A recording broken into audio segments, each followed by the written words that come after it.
দাদা, হ্যাঁ বলুন, কি হয়েছে? আমি খাদ্য দপ্তর থেকে এসেছিলাম। হ্যাঁ অবশ্যই বলুন। এই মুরগিগুলো কি আপনার? হ্যাঁ, এই সব মুরগিগুলো আমার।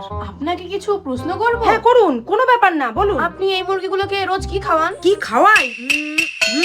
বাদাম খাওয়াই, বাদাম বাদাম। সাধারণ মানুষ বাদাম কিনে খেতে পারে না, আর আপনি এই মুরগিগুলোকে বাদাম কিনে খাওয়াচ্ছেন? এই নিন ধরুন, এটা কি?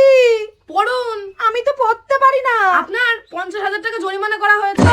1 মাস পর। ও দাদা, এদিকে আসুন। আপনি আবার এসেছেন? এখন আপনি এই মুরগিগুলোকে কি খাওয়ান? এখন আমি আর বাদাম ফাদাম ওসব কিছু খাওয়াই না। তাহলে কি খাওয়ান? কি খাওয়াচ্ছি? প্লেন শাকসবজি খাওয়াচ্ছি, শাকসবজি। এই নিন ধরুন এটা।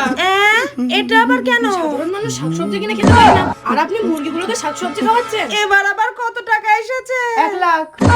1 মাস পর। দাদা, কোথায় আপনি? আসছি দাঁড়ান।